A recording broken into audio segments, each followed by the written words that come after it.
Hello বন্ধুরা, শাশুড়ি বৌমা রান্নাঘরে তোমার দিকে স্বাগত। দেখো আজকে আমি একটা নতুন ধরনের রান্না করব। কি করব, এগুলোকে শামুক বলে। আমরা এখানে শামুক বলি, তোমরা কি বলো তোমরা কমেন্ট করে জানাবে। এগুলোকে শামুক বলে। এগুলোকে আমি আমার শ্বশুর বাজার থেকে কিনে এনেছে, 200-র মতন কিনে এনেছে। এটাকে আমি আলু দিয়ে আর কি দিয়ে সব করছি তোমার দিকে দেখাবো। দেখো প্রথমে আমি কড়াইতে একটু জল দিয়ে দেবো, সিদ্ধ করবো। এটা একটু জল গেলে ফেলে দিলে খেতে ভালো হয়, নাহলে আঁচটেনি গন্ধ ছাড়ে।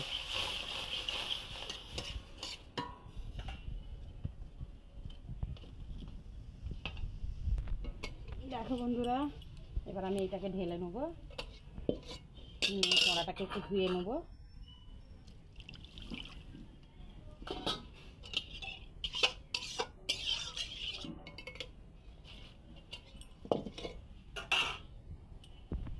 এই রান্নাটার জন্য আমি সরষের তেল ব্যবহার করব। আমরা বেশিরভাগ তরকারি সাদা তেলে খাই। করবো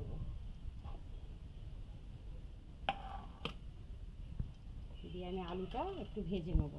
আমি একটু আলু দিয়ে বানাবো, কেন এটা একটু 200 গ্রামের মতন অল্প। সবাই খেতে ভালোবাসে, একটু একটু সবাই পাতেতে দিতে হবে। বিশেষ করে আমার ছেলে, আমার বর, এরা খেতে খুব ভালোবাসে। আলুটা আমি একদম ভেজে নিয়েছি, আলু ভাজার মতন করে। আমি ওই তেলেতে পেঁয়াজ দিয়ে দেবো।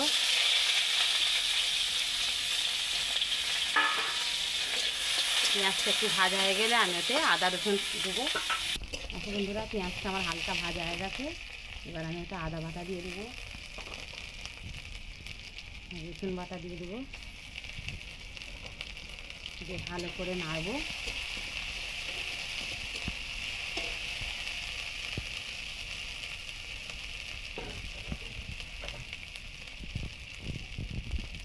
স্বাদ মতন একটু নুন দিয়ে দেবো।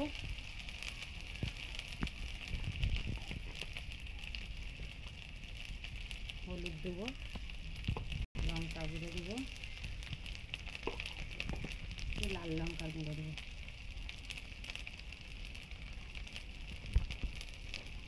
দিয়ে আমি একটুখানি জল দিয়ে কষবো মশলাটা।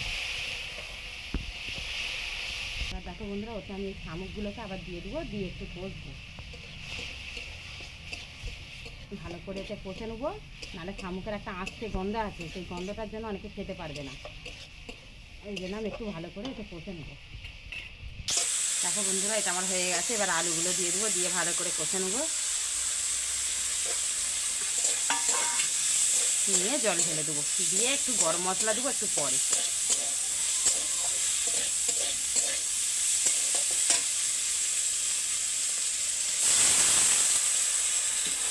দিয়ে এখন আমি চাপা দিয়ে দেবো, এটা হতে দেবো, ভালো করে সিদ্ধ হতে দেবো।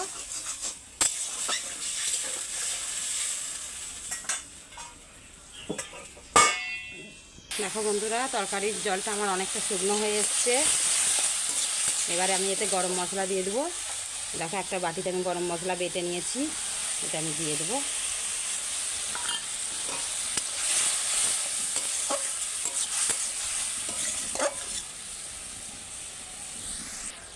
দেখো বন্ধুরা, শামুকের রেসিপিটা আমার একবারে রেডি হয়ে গেছে।